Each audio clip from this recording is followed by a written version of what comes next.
Welcome back to Bond Breakers Entry Test Preparations। हम इस one shot series में हर एक लेक्चर में एक ऑर्गेनिक केमिस्ट्री के चैप्टर को कंप्लीट करने की कोशिश करेंगे। आज जो हमारा सबसे पहला चैप्टर है वो है fundamental concepts of chemistry, organic chemistry का। अब ये चैप्टर बहुत बेसिक नोयत का चैप्टर है, लेकिन कुछ टॉपिक्स जैसे कि आइसोमेरिज्म और स्टीरियो आइसोमेरिज्म ऐसे टॉपिक्स हैं कि जिसमें से कोई ना कोई एमसीक्यू आ जाता है और लोग इसमें से एमसीक्यूज को गलत कर लेते हैं। तो वन शॉट सीरीज का बिल्कुल भी ये मतलब नहीं है कि हम एक ऊपर वाली क्रीम वाली चीजें पढ़ेंगे, बल्कि हम एक बेसिक लेवल से स्टार्ट करेंगे और इसको एक एमडी कैट के लेवल पे छोड़ के आएंगे, ताकि वो लोग जो कि पहली दफा इस चैप्टर को पढ़े हैं उनको समझ आए कि यार बेसिकली ये चैप्टर दिया क्यों हुआ है और इसका मकसद क्या है। तो सबसे पहला एसएलओ है आपके पास, डिफाइन ऑर्गेनिक केमिस्ट्री और ऑर्गेनिक कंपाउंड। फिर इनको क्लासिफाई करें, फिर फंक्शनल ग्रुप को डिफाइन करें और फिर मोस्ट इंपॉर्टेंट टॉपिक आइसोमेरिज्म, जिसमें से क्वेश्चन आता है, वो एक्सप्लेन करें। तो हम मोटा मोटा शुरू से पढ़ लेते हैं, इसको थोड़ा सा टाइम दे देते हैं इसके इंट्रोडक्शन को। कि स्टार्ट में जो है ना केमिस्ट्री के समझा जाता था कि सिर्फ कंपाउंड्स जो है ना वो दो तरह के हो सकते हैं। पहले होते हैं या तो ऑर्गेनिक कंपाउंड्स हो सकते हैं और या तो इनऑर्गेनिक कंपाउंड्स हो सकते हैं।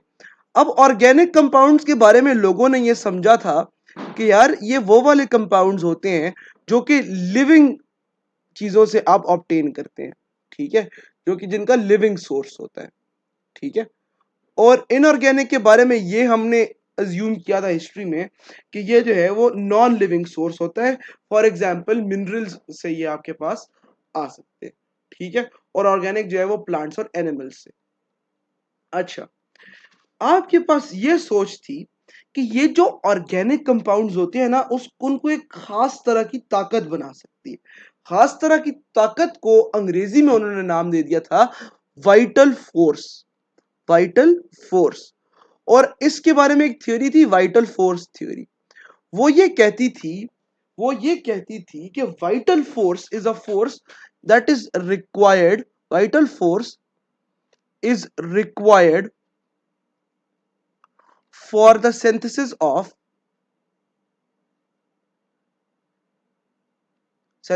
Of organic compounds. अच्छा, उनका कहने का मकसद ये था कि यार ये जो है ना इंसान खुद नहीं बना सकता। एक एक्सटर्नल फोर्स है, एक एक्सटर्नल ताकत है जो आपके पास ऑर्गेनिक कंपाउंड्स को बना सकती है। इसीलिए उन्होंने ये कहा था कि भाई वो लिविंग सोर्सेस से ही आ सकता है, क्योंकि एक दफा वाइटल फोर्स लग चुकी है, वो प्लांट्स और एनिमल्स में स्टोर्ड है ऑर्गेनिक कंपाउंड्स, हम उन्हीं से इनको ऑब्टेन कर सकते हैं। लेकिन यहां पर ना ऐसा हुआ कि कुछ अरसे बाद ये थियरी ऑब्सोलीट हो गई और रिजेक्ट कर दी गई। क्यों रिजेक्ट कर दी गई? क्योंकि एक साइंटिस्ट था जिसका नाम था फ्रेडरिक वोलर। उसने क्या किया? फ्रेडरिक वोलर ने क्या किया? उसने एक ऑर्गेनिक कंपाउंड जो है ना वो लैब में क्या कर दिया? सिंथेसाइज कर दिया। अच्छा, अब लोगों के स्टीरियोटाइप्स जो थे, लोगों की जो सोच थी वो टूट गई। वो इन्होंने क्या कहा कि यार नहीं, ऐसा नहीं हो सकता।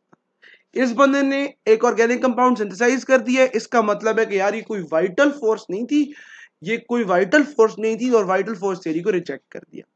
अब ऐसा फ्रेडरिक वोलर ने क्या किया था या क्या बनाया था, इस बारे में बात कर लेते हैं। इस बारे में आपके पास क्वेश्चंस भी बहुत सारे पूछे जा चुके हैं एमडी कैट में, ठीक है। अच्छा, उसने क्या किया? उसने एक इनऑर्गेनिक कंपाउंड से ऑर्गेनिक कंपाउंड को क्या किया? सिंथेसाइज कर लिया।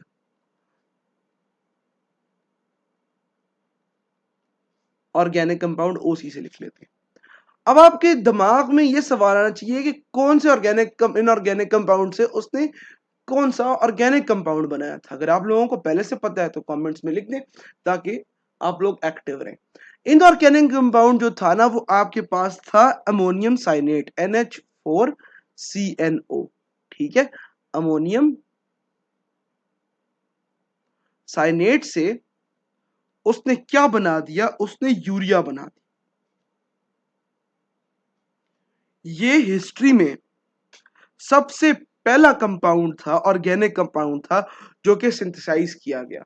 तो इसलिए इस पे एक दफा एमसीक्यू आ चुका है कि first synthesised organic compound in the world is, तो आपने उसका जवाब देना है यूरिया। ठीक है, तो इस यूरिया के बारे में ना कुछ क्वेश्चंस जो हैं वो पूछे जा चुके हैं एमडी कैट में। जैसे कि एक सवाल यूरिया के बारे में पूछा जा चुका है कि विच of the following is the functional group present in urea. Functional group in urea के बारे में सवाल आ चुका है। लोग यूरिया तो पढ़ लेते हैं, फ्रेडरिक वोलर भी पढ़ लेते हैं, लेकिन ऐसी चीजों को नहीं पढ़ के जाते और एग्जाम में बिल्कुल ऐसी चीजें पूछी जाती है। तो इसको देखने के लिए ना आपको पहले यूरिया का स्ट्रक्चर देखना पड़ेगा। तो यूरिया का स्ट्रक्चर क्या है, आपके पास सी डबल बॉन्ड ओ है, फिर आपके पास एन है, फिर आपके पास NH2 है, और यहां पर क्या है H2। अच्छा, अब ये N और H2 को मैंने अलग क्यों लिखा है, क्यों, अगर आप इसको देखें तो ये जो आपके पास ग्रुप बनता है ना, जिसमें आपके पास NH2 आ जाता है, नाइट्रोजन के साथ हाइड्रोजन और कार्बोनाइल ग्रुप लगा होता है, ये आपके पास क्या होता है, अमाइड। क्या होता है, अमाइड। तो जो फंक्शनल ग्रुप है यूरिया में वो क्या है, अमाइड। ठीक है, अच्छा, अब आपसे एग्जामिनर्स जो है वो ये चीज नहीं पूछना चाहते कि यार फ्रेडरिक वोलर ने क्यों बनाया था या वाइटल फोर्स थ्योरी क्यों रिजेक्ट हुई थी, वो ये पूछना चाहते हैं कि आपको ये चीजें पता है। क्योंकि अगर आपको ये पता है ना कि यूरिया में अमाइड है, तो इसका मतलब है कि आपने फंक्शनल ग्रुप का टॉपिक भी सही से पढ़ा है, आपने इसकी हिस्ट्री भी सही से पढ़ी हुई है, और आपको ये भी पता है कि यार फर्स्ट सिंथेसाइज्ड भी यूरिया था। तो ये तीनों चीजें जो है वो इस क्वेश्चन में क्लियर हो जाती हैं एग्जामिनर को कि यार इसको ये चीज आती है, तो अब ये क्वेश्चन देते हैं। अच्छा, नेक्स्ट चीज, आपने ये भी पढ़ लिया कि ऑर्गेनिक कंपाउंड जो है वो पहले सोचा जाता था कि यार ये जो होंगे ना ये लिविंग सोर्स से आएंगे, फिर हमने इस चीज को डिस्प्रूव भी कर दिया कि नहीं यार नॉन लिविंग से भी आ सकते हैं, आप सिंथेसाइज भी कर सकते हैं। तो ऑर्गेनिक कंपाउंड्स की कॉम्पोजिशन के बारे में क्या ख्याल है।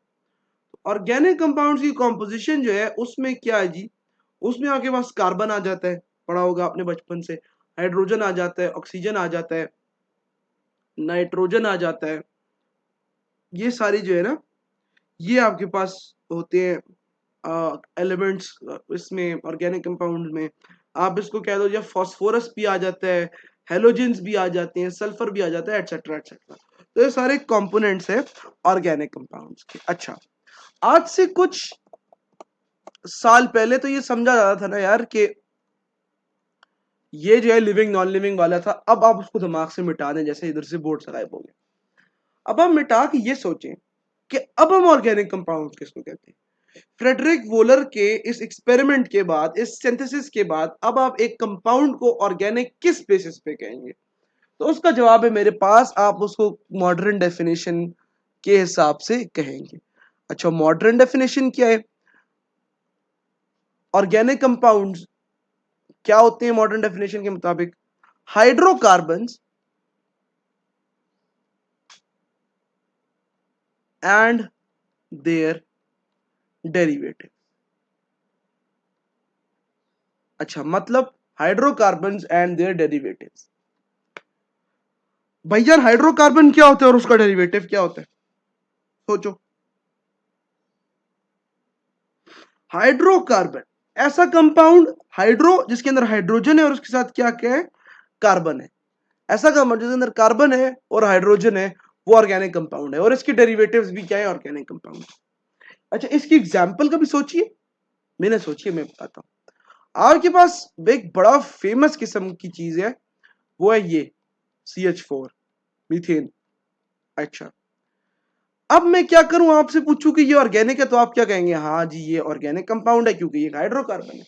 अच्छा, यही मैं आपसे एक और चीज पूछूं कि क्या ये ऑर्गेनिक कंपाउंड है,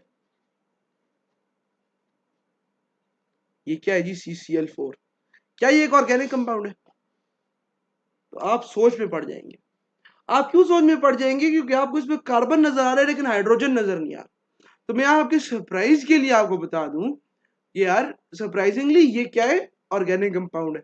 क्यों, क्योंकि ये एक फ्री रेडिकल सब्सटीट्यूशन करने के बाद एक हाइड्रोकार्बन का क्या है, डेरिवेटिव है। आप जब एल्केन्स के फ्री रेडिकल सब्सटीट्यूशन रिएक्शंस पढ़ेंगे तो आपको यह बात पता चलेगी कि यार हम यहाँ पर लाइट की प्रेजेंस में ना एच म्यू की प्रेजेंस में क्या करते हैं, हम यहाँ पर रखते हैं अपने पास हेलोजेंस और यहाँ से जो है ये इनको सब्स्टिट्यूट करते जाते हैं बारी बारी। ठीक है। अच्छा, अब नेक्स्ट चीज हमने ये पढ़नी है कि आपके पास हाइड्रोकार्बन्स तो हमें समझ आ गई कि यार ऑर्गेनिक कंपाउंड्स है। All hydrocarbons are organic compounds. ठीक है। But all organic compounds are not hydrocarbon. यार कुछ ऐसे ऑर्गेनिक कंपाउंड नहीं जो कि हाइड्रोकार्बन्स नहीं है, जैसे कि मैंने आपको CCl4 की एग्जांपल। अच्छा, हमने कहा कि द कंपाउंड्स ऑफ कार्बन या hydrocarbons and the derivatives are organic compounds. तो कुछ ऐसे कंपाउंड्स भी हैं जिनके अंदर जो है वो कार्बन है, लेकिन वो क्या है जी, इनऑर्गेनिक है। क्यों? क्योंकि उनकी प्रॉपर्टीज इनऑर्गेनिक कंपाउंड से मिलती हैं, इसलिए। ठीक है। फॉर एग्जाम्पल यार कार्बन है ना, कार्बन के ऑक्साइड्स जैसे कि कार्बन मोनोऑक्साइड, कार्बन डाइऑक्साइड, जैसे कि कार्बोनेट्स, कार्बोनेट्स जैसे कि बाइकार्बोनेट्स। अब आप सोच रहे हो कि यार ये कार्बोनेट्स क्या हो जाएंगे, अगर आपको ये नहीं पता तो आपकी केमिस्ट्री वाकई बहुत खराब है। कार्बोनेट्स आगे HCO3, ठीक है, और बाइकार्बोनेट्स आगे H2CO3। अब इसको बाइकार्बोनेट कहते हैं, पहले इसको हाइड्रोजन कार्बोनेट कहा करते थे। ठीक है। फिर आ जाते हैं आपके पास साइनेट्स और साइनाइड्स, साइनेट्स और साइनाइड्स। अच्छा, ये सारी हो गई जी ये बातें। कौन सी बातें? Define organic chemistry and organic compound. ये वाला मैंने पूरा का पूरा पोर्शन आपके पास डेफिनेशन वाला कंप्लीट कर दिया। अब हम चलते हैं नेक्स्ट चीज की तरफ। नेक्स्ट चीज ये है आपके पास कि आप इन ऑर्गेनिक कंपाउंड्स को क्लासिफाई कैसे कर सकते हैं। तो सबसे पहले हम देख लेते हैं कि यार ऑर्गेनिक कंपाउंड्स की क्लासिफिकेशन, ऑर्गेनिक कंपाउंड्स को आप कैसे क्लासिफाई करते हैं। अच्छा, सबसे पहली चीज, या तो एक ऑर्गेनिक कंपाउंड जो है वो एक स्ट्रेट चेन होगा। स्ट्रेट चेन मतलब ओपन चेन होगा। मेरा कहने का मकसद है ओपन चेन होगा, यानी कि एक ऐसी सी चेन होगी। ये जो है ना, ये जिगजैग एक कार्बन दिखा रहा हूं। या तो वो क्या होगा यार, या तो वो क्लोज्ड होगा। क्लोज्ड का मतलब, क्लोज का मतलब कि पहले और आखिरी कार्बन में कोई ना कोई कनेक्शन होगा। ठीक है। अच्छा, ये समझना कोई मुश्किल बात है नहीं है, 10th की ऑर्गेनिक केमिस्ट्री है, ये हम चीज समझते हैं। अच्छा, तो हम यहां पर सबसे पहले जो है वो बेसिक क्लासिफिकेशन लिखते हैं दो चीजों की। या तो एक कंपाउंड क्या होगा, या तो एक कंपाउंड एसाइक्लिक होगा, या तो एक ऑर्गेनिक कंपाउंड साइक्लिक होगा। इतनी सी बात समझने में कोई मसला परेशानी तो नहीं होनी चाहिए। अच्छा, अब एसाइक्लिक को कुछ साइंटिस्ट ने कहा यार एसाइक्लिक अच्छा लफ्ज नहीं है, इसको एक नया नाम देते हैं, इसको हम नाम दे देते हैं जी एलिफैटिक। इसको हम नाम दे देते हैं एलिफैटिक। एलिफैटिक को उन्होंने कहा यार ये स्ट्रेट चेन है, और एसाइक्लिक को उन्होंने कहा कि यार ये ब्रांच्ड है। स्ट्रेट चेन है और इसको उन्होंने कह दिया यार इसको ब्रांच चेन कह दो। कुछ तो फर्क होना चाहिए ना। अच्छा, पहले हम जरा ये ओपन चेन वाले खत्म करें ना, इसके बारे में बात है। अच्छा, फिर हम इसको दोबारा क्लासिफाई करते हैं। दोबारा कहते हैं कि यार अगर कोई ऑर्गेनिक कंपाउंड है और वो स्ट्रेट चेन है, एसाइक्लिक है, एलिफैटिक है, तो उसमें दो चीजें हो सकती हैं। कौन सी दो चीजें हो सकती हैं? आपके पास या तो वो सैचुरेटेड होगा, या तो वो अनसैचुरेटेड होगा। अब सैचुरेटेड का क्या मतलब है और अनसैचुरेटेड का क्या मतलब है? सैचुरेटेड का मतलब है कि कार्बन कार्बन के बीच में सिंगल बॉन्ड है, और अनसैचुरेटेड का मतलब है कि डबल बॉन्ड है या फिर ट्रिपल बॉन्ड है। मसला परेशानी नहीं, सिंगल बॉन्ड वाला एल्केन होगा, डबल वाला एल्कीन होगा, ट्रिपल वाला एल्काइन होगा।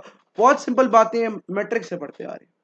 साइक्लिक, अच्छा, अब साइक्लिक में देखना कि एक अगर ये है ना, ये एक साइक्लिक कंपाउंड है, ठीक है।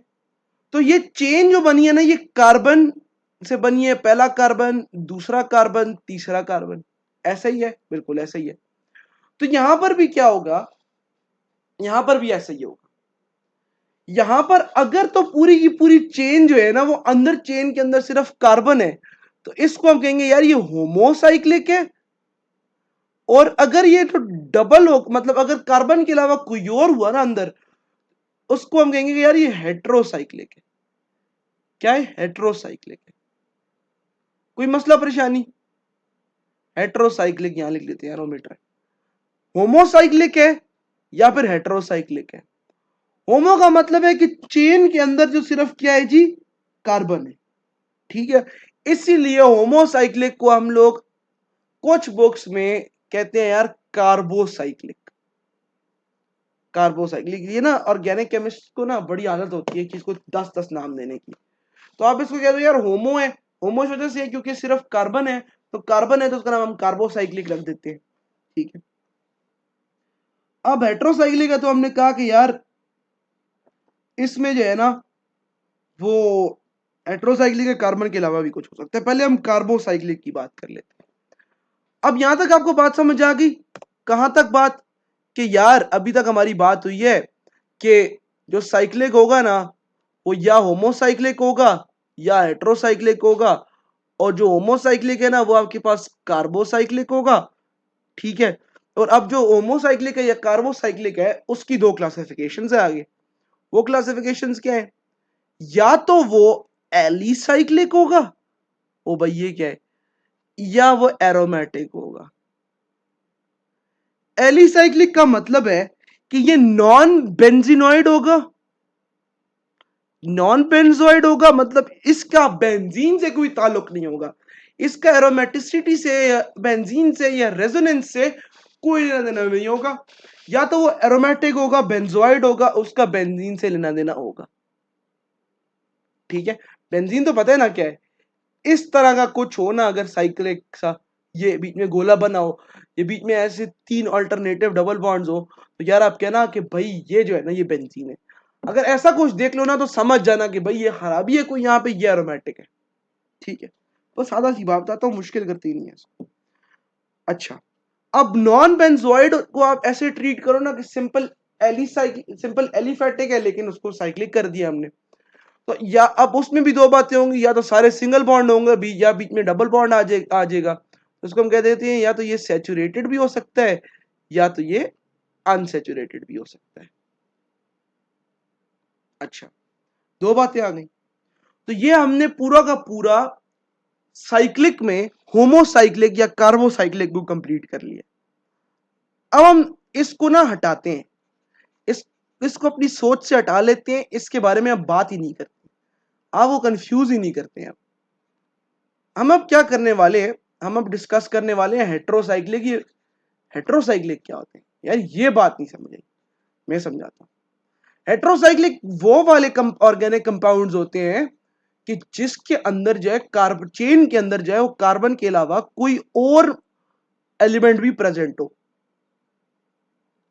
ठीक है। समझ आई? बिल्कुल समझ आ गई। आगे बोलो भाई, ठीक है आगे बोलो। हाँ बोल रहा हूँ। अच्छा, अब वो क्या होगा, उसमें भी वही बात आ जाएगी कि या तो ये सैचुरेटेड होगा हेट्रोसाइक्लिक, या ये अनसैचुरेटेड होगा, ठीक है। या तो ये सैचुरेटेड होगा या ये अनसैचुरेटेड होगा। अच्छा, अब मेरी बात सुनना, या तो वो सैचुरेटेड होगा और उसके अंदर कार्बन नहीं होगा, या उसके अंदर कार्बन होगा, ये बात हम बाद में देखेंगे। लेकिन अभी इतना समझ लो कि यार ये सारे जो है ना, ये सारी स्टोरी है एलिसाइक्लिक की, साइक्लिक की, हेट्रोसाइक्लिक की, होमोसाइक्लिक की। आगे हम बात करते हैं। आगे एक बहुत फेमस एमसीक्यू जो कि आपको किसी ना किसी टेस्ट में लाजमी देखने को मिलेगा, which of the following is an aromatic compound? which of the following, तो ये क्वेश्चन के which of the following is a fused aromatic compound? which of the following Which of the following is a fused aromatic compound? ये बड़ा famous सवाल है। ये सवाल हर test में कहीं ना कहीं नेफ्थलीन का जो सवाल है जो मैं आपको सिखाना चाहता हूँ ये है कि नेफ्थलीन का जो सवाल है आपको कहीं ना कहीं लाजमी देखने को मिलेगा। ठीक है, तो पहला है आइसोब्यूटाइलीन, दूसरा ऑप्शन है आपके पास फिनोल, तीसरा साइक्लोब्यूटीन और चौथा जो है आपके पास है नेफ्थलीन। अच्छा, अब इसमें से कौन सा है आपके पास फ्यूज एरोमेटिक? आपके पास करेक्ट ऑप्शन है नेफ्थलीन। मैं बता देता हूं क्योंकि आपको शायद ना पता। ऐसा क्यों है?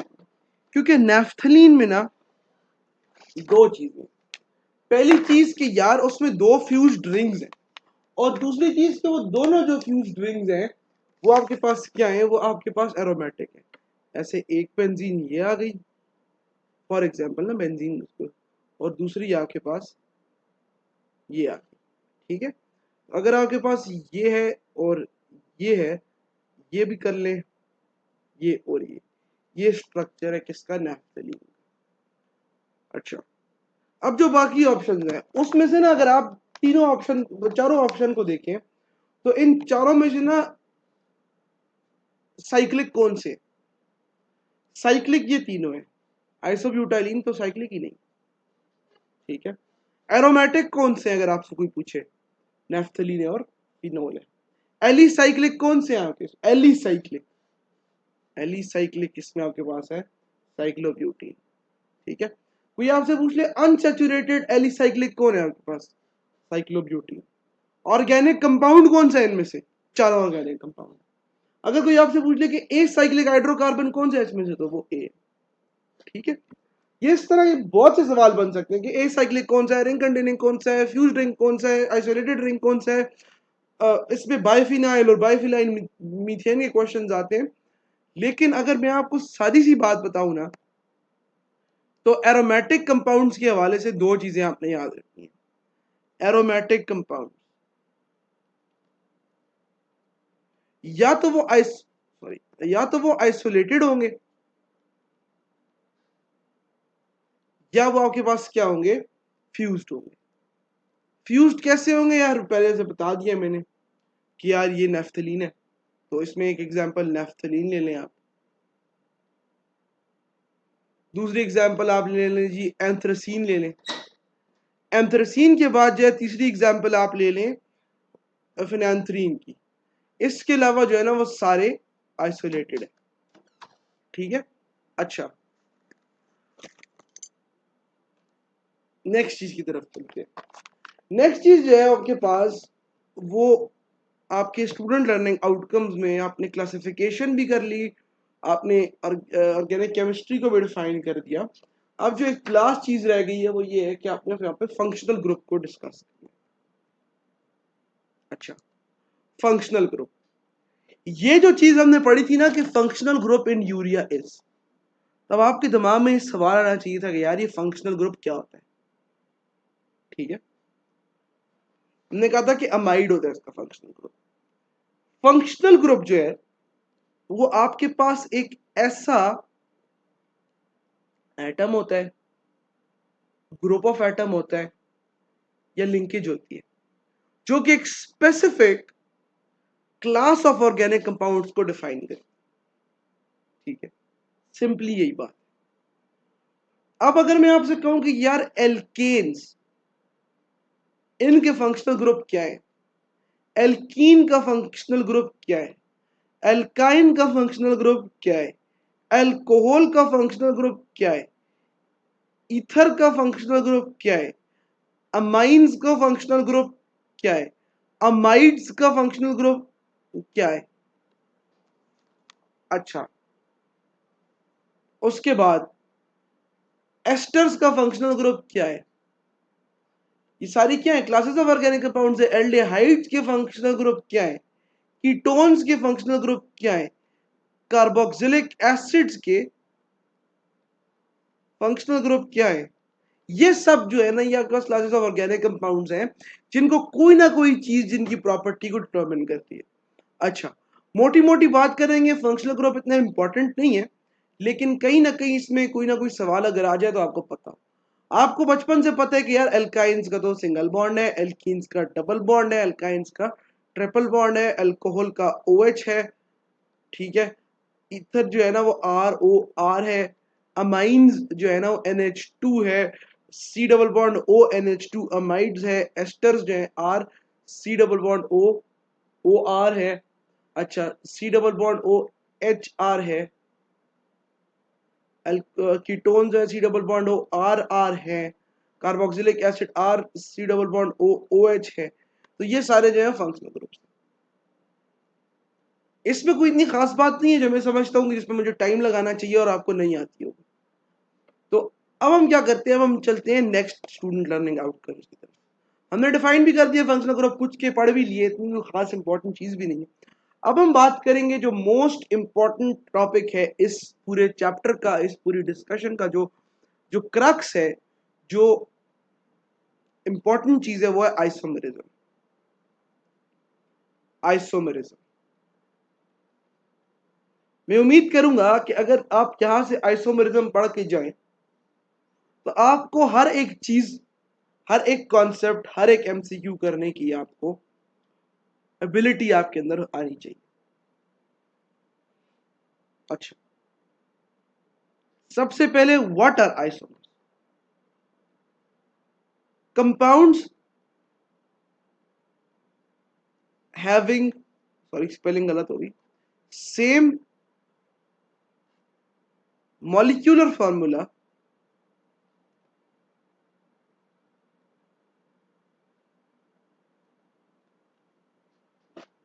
but different structural formula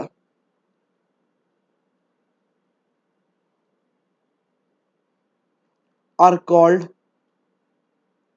isomers, and phenomenon is called isomerism। ये डेफिनेशन तो सबने देखी होगी, पढ़ी होगी। इसका जरा मतलब समझ लेते हैं। अगर आपके पास एक कागज पे आप देखिए एक मॉलिक्यूलर फॉर्मूला लिखा है, ठीक है, अब एक लाइन, प्लेन या स्पेस में वो जो एटम्स आपके पास लिखे हैं ना, कि यार ये है 2 कार्बन है, 6 हाइड्रोजन है, फिर एक OH है, ये एक प्लेन में खुद को अरेंज कैसे करेंगे ये एलिमेंट्स? जिस तरह से वो अरेंज करेंगे ना, उस तरह से आइसोमेरिज्म में वो वाला कंपाउंड बन जाएगा। क्या मतलब सर? मतलब ये कि आपके पास अगर एक फॉर्मूला है ना, जिसको मैं कहता हूं CH4 है, ठीक है, एक कार्बन और 4 हाइड्रोजन खुद को कैसे ही अरेंज कर सकते हैं? मतलब एक जो पॉसिबिलिटी बनती है यार, वो ऐसे ही बनती है कि नहीं? बिल्कुल, CH4 की एक यही पॉसिबिलिटी बनती है। लेकिन अगर कुछ ऐसे आपके पास केमिकल फॉर्मूला होता कि यहां पर CH4 में अगर ये एक जगह ओरिएंट करता, एक एज और दूसरा अलग तरह करता, एक नया कंपाउंड बन जाता, तो वहां पे ये आइसोमेरिज्म का कॉन्सेप्ट आ जाता। ठीक है, आई होप आपको ये बात समझ आई हो। इसकी एग्जांपल्स आपको मैं इतनी देने वाला हूं आगे कि आप थक जाएंगे एग्जांपल्स करते करते, इसलिए अभी सिर्फ ना कॉन्सेप्ट पे फोकस करें। क्लासिफिकेशन ऑफ आइसोमेरिज्म कर लेते हैं। आपके पास 2 तरह का आइसोमेरिज्म होता है। एक होता है आपके पास स्टीरियो आइसोमेरिज्म, जो हमने पढ़ना भी है, लेकिन दूसरा भी हम देख लेंगे एक नजर, ताकि आपका कॉन्सेप्ट क्लियर हो जाए। और दूसरा आपके पास होता है स्ट्रक्चरल आइसोमेरिज्म।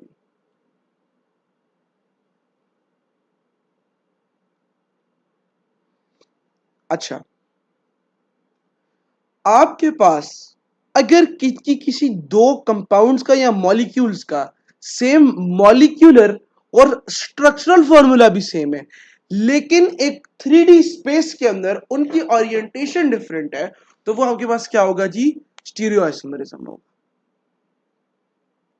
ठीक है, पहले तो हमने ये कहा ना कि यार मॉलिक्यूलर फॉर्मूला सेम है लेकिन स्ट्रक्चरल फॉर्मूला डिफरेंट है। यहां पर स्टीरियो आइसोमेरिज्म जो है जिसकी हम ये बात कर रहे हैं, उसमें हम ये कह रहे हैं कि आपका मॉलिक्यूलर फॉर्मूला भी सेम है, आपका स्ट्रक्चरल फॉर्मूला भी सेम है, लेकिन आपका अरेंजमेंट इन 3D स्पेस जो है, अरेंजमेंट इन 3D स्पेस जो है वो क्या है? डिफरेंट है। अच्छा, अब अरेंजमेंट इन 3D स्पेस डिफरेंट होने की वजह से हमारे पास दो मुख्तलिफ आइसोमेरिज्म्स बन जाते हैं। पहला है जी आपके पास ज्योमेट्रिकल आइसोमेरिज्म,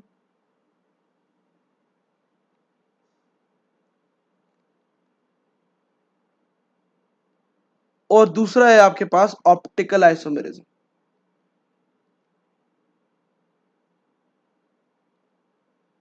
अब ज्योमेट्रिकल आइसोमेरिज्म जो है वो क्या है?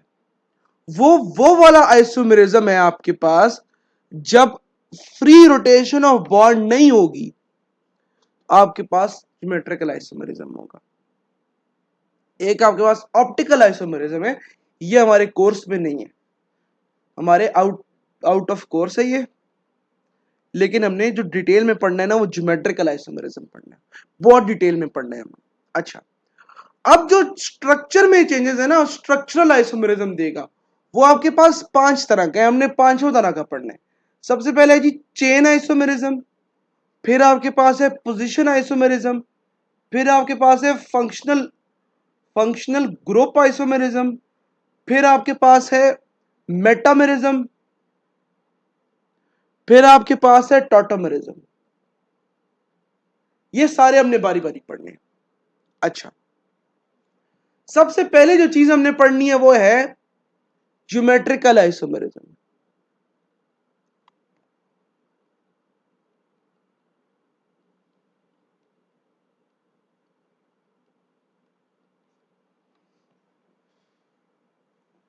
ज्योमेट्रिकल आइसोमेरिज्म की बेसिक अंडरस्टैंडिंग पहले हमें डेवलप करनी है। तो जो लोग पंजाब बोर्ड से देख रहे हैं ना, उनको ये चीज इस तरह कभी भी नहीं पढ़ाई गई इस सीक्वेंस में। जो केवीके बोर्ड के स्टूडेंट्स देख रहे हैं वो इसी सीक्वेंस में पढ़ते हैं। तो मैं आप लोगों को भी, पंजाब वालों को भी यही प्रेफर करूंगा कि आप लोग इसी सीक्वेंस में पढ़ें, क्योंकि एक ओरिएंटेशन दिमाग में बन जाती है। ज्योमेट्रिकल आइसोमेरिज्म का दूसरा नाम आप हमेशा से पढ़ते आ रहे हैं कि यार इसको हम कहते हैं cis trans isomer, cis trans isomerism.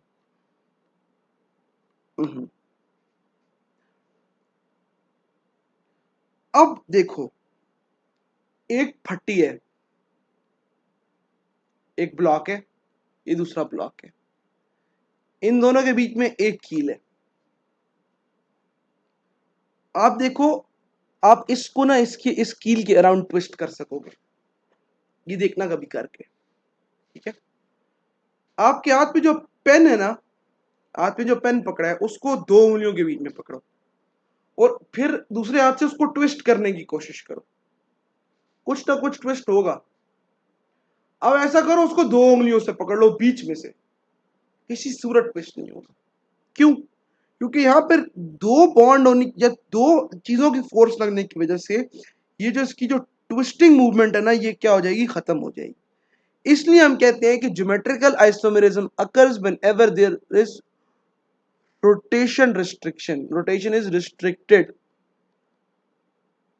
और रोटेशन सिर्फ कब रिस्ट्रिक्ट होगी?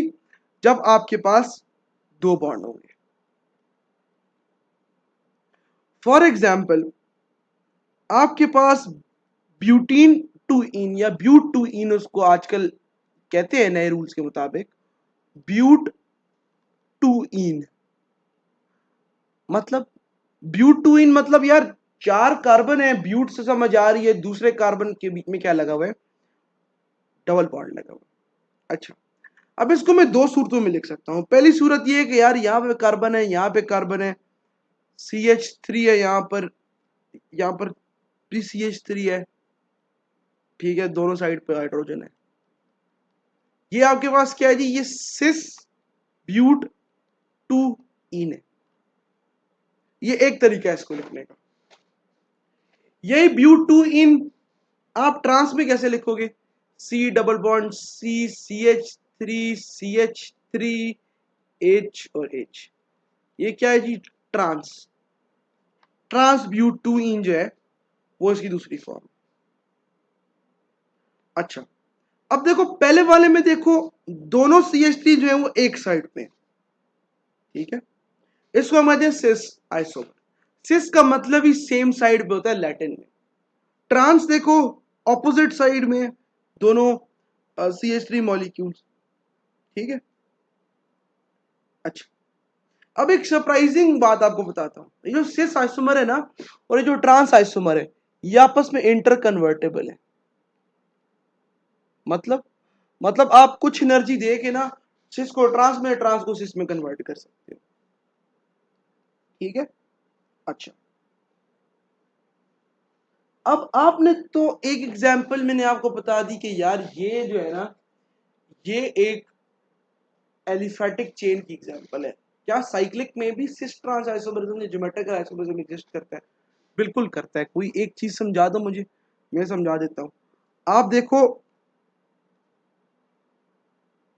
ये देखो, ठीक है, यहां पे आ जाएगा CH3, इधर आ जाएगा H, इधर आ जाएगा CH3, इधर आ जाएगा H। Carbon number 1, carbon number 2, carbon number 3, ठीक है। अब नाम देखो इसका, खुद बनाओ। पहले कार्बन में क्या है, CH3, दूसरे कार्बन में क्या है, CH3। तो ये क्या है, दोनों सेम साइड में है, तो ये 1 2 डायमिथाइल, 3 वाला है तो क्या है, साइक्लोप्रोपेन। साइक्लोप्रोपेन। अब ये दोनों सेम साइड में है तो ये क्या है, सिस। सिस। अब यही सेम साइक्लोप्रोपेन है, लेकिन यहां पे देखना CH3 CH3 H और यहां पे H, सॉरी CH3 CH। देखो अब वो यहां पे ये कि यहां पर जो H था ना वो ऊपर चला गया, जो CH3 था वो नीचे आ गया, सिर्फ ये फर्क है। अब इसमें देखो 1 2 डाइमिथाइल साइक्लोप्रोपेन है, लेकिन ये क्या है, ट्रांस। ये मैं आपको बताता हूँ, इसमें ना आपको कुछ गलती नजर आ रही होगी, वो ये गलती है। अब देखो 1 2 डाइमिथाइल साइक्लोप्रोपेन है, लेकिन क्या फॉर्म है, ट्रांस फॉर्म है, ठीक है, समझ आई। अब इसके ना कुछ एमसीक्यूज करते हैं, मैं पास पेपर से आपको कुछ एमसीक्यूज कराने की कोशिश करता हूँ, आपको समझ आ जाएगी। अच्छा, एक और कॉन्सेप्ट अगर आप देखें ना तो आपको मैं दे देता हूँ कुछ ट्रिक्स, चलो इसको कहते हैं कुछ कॉन्सेप्ट या कुछ ट्रिक्स है जो मैं आपको दे देता हूँ। ट्रिक्स क्या है जी, ट्रिक्स इसके हवाले से क्या है, अगर आपको कोई कह दे कि विच of the following will not show geometric isomerism, तो आप कहोगे जी, सबसे पहले देखोगे कहीं 1 एल्कीन तो नहीं है। अगर तो वो 1 एल्कीन हुई तो 1 एल्कीन विल नेवर शो। क्यों? क्योंकि पहले पे अगर आप कार्बन पे लगा दो, पहले अगर कार्बन पे आप डबल बॉन्ड लगा दोगे तो पीछे उसकी 2 वैलेंसियां बच गई है। अब वो 2 वैलेंसियों में क्या होगा, खुद सोचो ना, ठीक है, और एक कार्बन के बीच में होगा। अच्छा, 2 groups on the double bonded atom carbon must be different. मतलब मतलब कि अगर चारों साइड पे हाइड्रोजन होगा तो सिस ट्रांस तो हो नहीं सकता, सही है, ठीक। नेक्स्ट चीज, आपका जो ट्रांस है ना, trans is more stable than cis. क्यों? सिस का जो डाइपोल मोमेंट है वो नॉन जीरो है, ट्रांस का जो डाइपोल मोमेंट है वो जीरो है। डाइपोल मोमेंट क्या होता है, केमिकल बॉन्डिंग में मैं पढ़ा चुका हूं कि पोलैरिटी को या फिर आयनिक कैरेक्टर को डिटरमिन करने के लिए हम क्या यूज करते हैं, डाइपोल मोमेंट, ठीक है। अच्छा, सवाल मेरे पास है, सवाल मेरे पास है इसके लिए आपके पास, which of the following will not show geometric isomerism, GI लिखता हूं मैं इसको। Option number A, 1,1 dichloro propene. Option number B, 2 methyl propene. Option number 3, 1 propene. Option 4, all. सोचो इसके बारे में।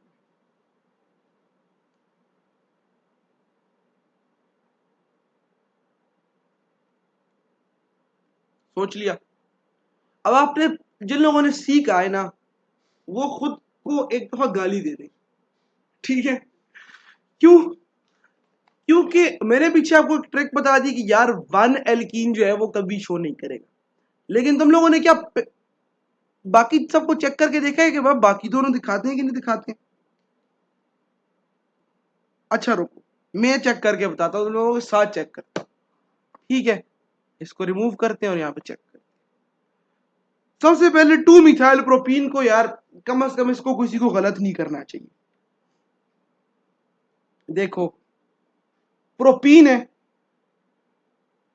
प्रोपीन है 1 2 3, ठीक है?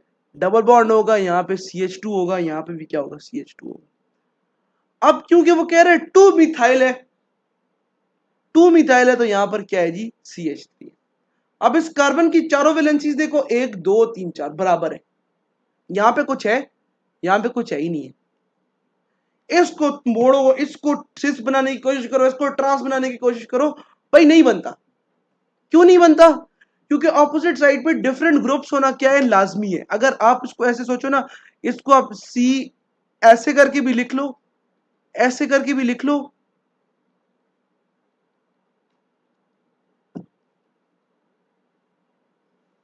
फिर भी नहीं बनता।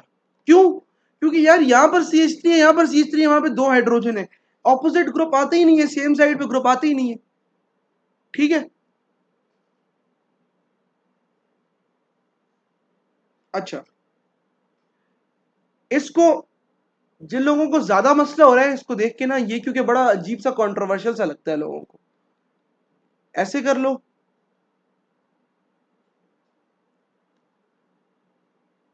इसको ऐसे कर लो, CH3 CH3, इसको ऐसे ट्विस्ट करो, ऊपर क्या जाएगा, CH3, उसको ऐसे ट्विस्ट करो, इधर क्या आएगा, HH।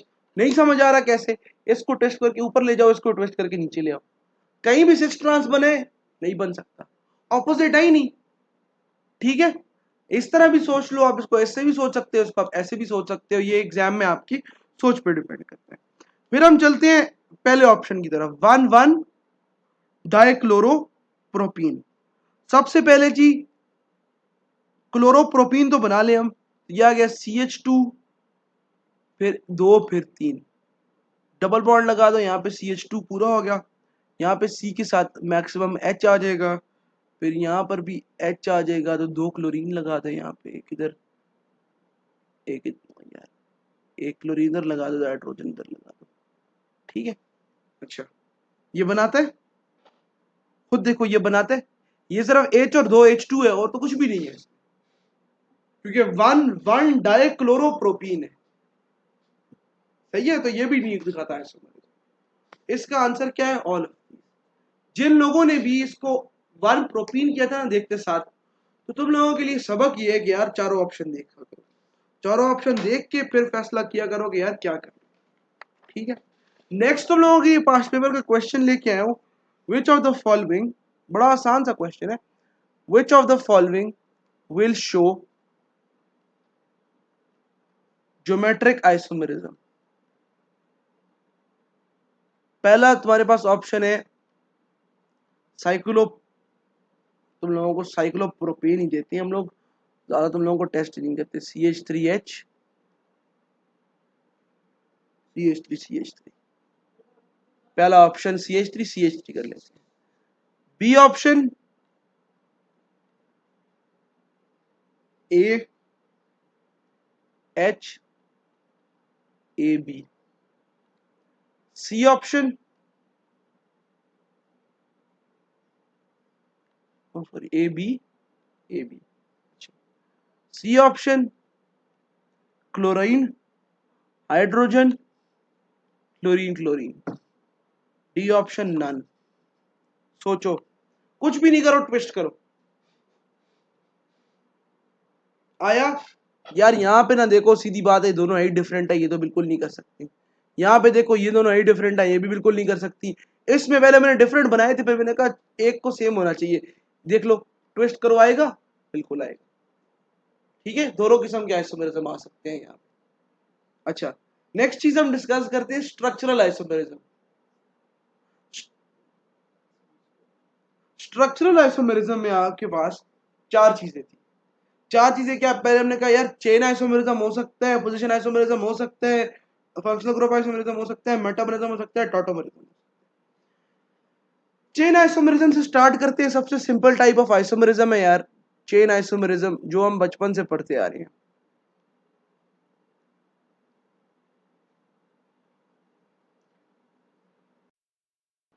हम बचपन से पढ़ते आ रहे हैं कि यार आपके पास सबसे पहले एक एन टाइप होता है, एन टाइप होता है, नॉर्मल टाइप।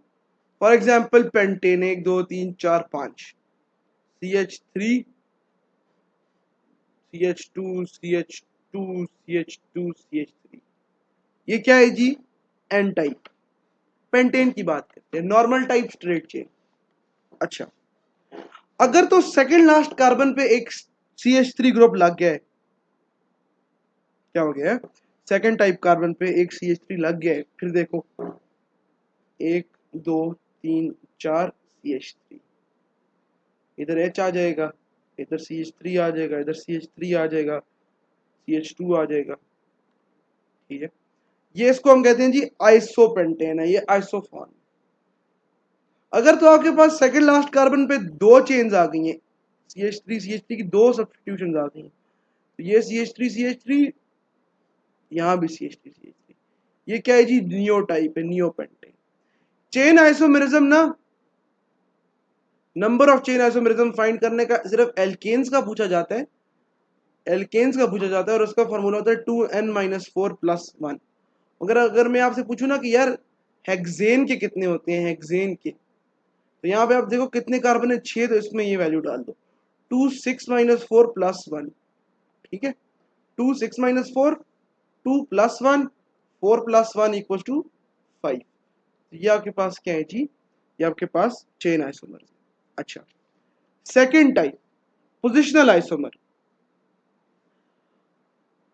अब पोजिशनल आइसोमर ना एक बड़ा कंट्रोवर्शियल आइसोमर रहा है साइंटिस्ट के बीच में, क्योंकि इसमें और फंक्शनल ग्रुप आइसोमर में ना इतना फर्क नहीं है।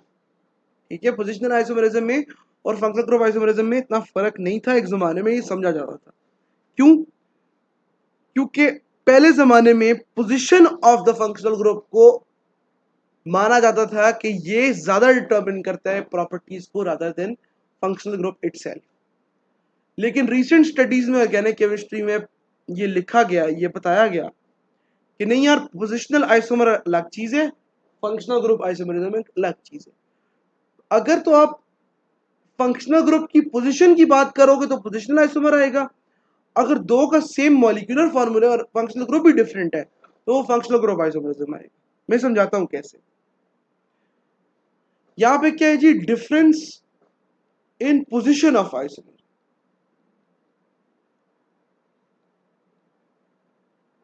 Of functional group make isomer. For example 1 chloro butane या 3 क्लोरो ब्यूटेन, 1 2 3 4। ठीक है, यहां पे क्लोरीन लगा, 1 2 3 4, यहां पे क्लोरीन लगा। ये दो चीजों में फंक्शनल ग्रुप आइसोमर। MCQ क्या आता है? ऑनेस्टली इसका कोई खास नहीं आता है MCQ। एक दफा ब्यूटीन के बारे में पूछा गया था कि ब्यूटीन के कितने आइसोमर्स हैं, पोजिशनल आइसोमर्स। Butene C4H8। तो एक ये बनता है CH3 CH2 C, एक H डबल बॉन्ड CH2। ये पहले कार्बन में है 1 ब्यूटीन, पहले कार्बन के साथ है। एक और फॉर्म बन सकती है CH3 आ जाएगा, CH आ जाएगा और इधर ही H आ जाएगा, इधर डबल बॉन्ड आ जाएगा और फिर CH CH3। ये क्या आपके पास 2 ब्यूटीन। तो यहां से यहां पर आ गया ना, तो ये आपके पास क्या है, positional isomerism. Double bond functional group था, वो पहले कार्बन दूसरे कार्बन के बीच में से उठ के दूसरे तीसरे के बीच में आ गया। बहुत सिंपल सी बात है, कुछ इतना खास है नहीं इसमें। तीसरा फंक्शनल ग्रुप आइसोमेरिज्म, तीसरा जो आइसोमेरिज्म है वो है फंक्शनल ग्रुप आइसोमेरिज्म। पूरा नहीं लिख रहा क्योंकि बड़ी कॉमन सी चीजें हैं ये।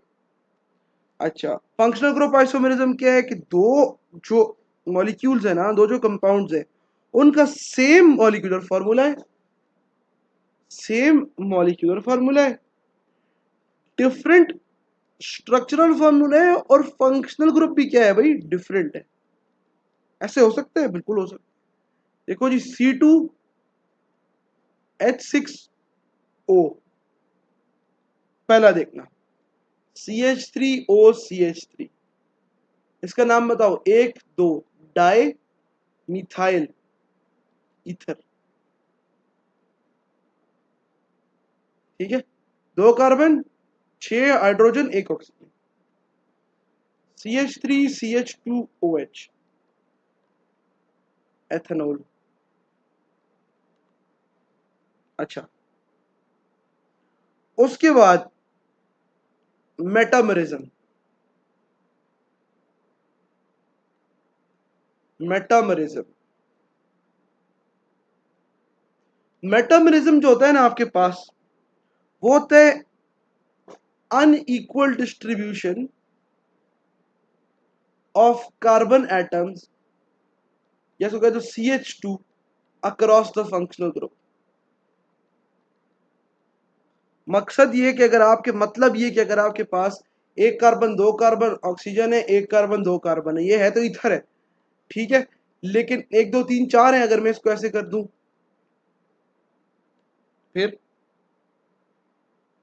यहां पे आपके पास क्या है, डाई इथाइल ईथर है, यहां आपके पास क्या है, मिथाइल प्रोपाइल ईथर है।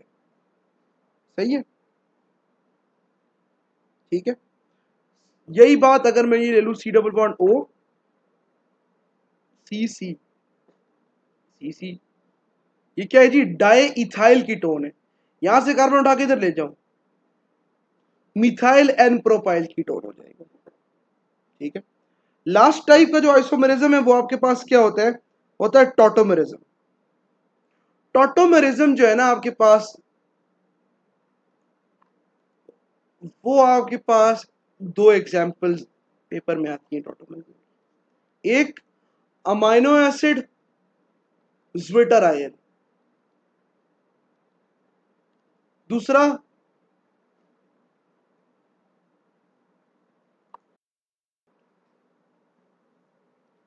कीटो इनोल। ठीक है, और तीसरा भी एक आता है नाइट्रोसो ऑक्साइड। यार ये क्या चीजें हैं, एक मोटा मोटा आपको दिखा देता हूं। ये अगर आप ले लो ना इसको, H नीचे R, फिर NH2, फिर COOH। अगर ये वाला H ना उठ के इधर आ जाए, COO negative, CHR NH3 positive, ये क्या है जी, ये अमाइनो एसिड है, ये क्या है, ज्विटर आयन। ठीक है, कीटोन सबको पता है क्या होता है ना, ये कीटोन है, ऑक्सीजन है RR। अब देखो, C बल्कि R double bond C OH CH3, इसको कहते हैं हम इनोल। अब टॉटोमेरिज्म में सिर्फ दो चीजें होती हैं, आपकी पोजीशन ऑफ हाइड्रोजन और position of double bond change हो जाए तो उस मॉलिक्यूल में, उस कंपाउंड में तो आपके पास दुनिया बन जाता है। इसको हम कहते हैं यार ये टॉटोमेरिज्म है। एक और है जी नाइट्रोसो और ऑक्साइम की। अगर आप एक फिनोल ले लेना, ऐसे फिनोल, उसके नीचे आप नाइट्रोजन लगा दें और फिर ऑक्सीजन लगा दें, यह है नाइट्रोसो। ठीक है। जबकि अगर आप यहां पर डबल बॉन्ड ले आए ऊपर ऑक्सीजन के साथ, नीचे नाइट्रोजन के साथ भी डबल बॉन्ड, नीचे आगे OH, ये आपके पास क्या है, ऑक्साइड। तो आपके पास एमसीक्यू में इनोल, कीटोन, नाइट्रोसो, ऑक्साइम और अमाइनो एसिड, और दूसरा आपके पास क्या, जुपिटर आयन की एग्जांपल आती है। मैंने कोशिश ये की है कि इसमें जितने कॉन्सेप्ट, जितनी ट्रिक्स यूज होती हैं, मैं आपको इस चैप्टर में करा दूं। था बहुत बेसिक सा चैप्टर, और मैंने भी कुछ इतना खास आपको एडवांस नहीं बढ़ाने की कोशिश की। मैंने आपको वही चीजें कराने की कोशिश की यार जो इसमें से एक दो का चीजें पूछ सकता है। तो ये हमने एक वन शॉट वीडियो बनाई थी। अभी इस तरह ही हम करेंगे कि ऑर्गेनिक केमिस्ट्री में वन शॉट सब करेंगे। हाइड्रोकार्बन है उसका एक वन शॉट एक लेक्चर में खत्म करेंगे। तो नेक्स्ट वीडियो तक के लिए मैं इजाज़त चाहता हूँ। इस वीडियो को देखें, इस वीडियो को शेयर करें, क्योंकि वन शॉट सीरीज स्टार्ट कर दी हमने। और मिलते हैं अगली वीडियो में। अल्लाह।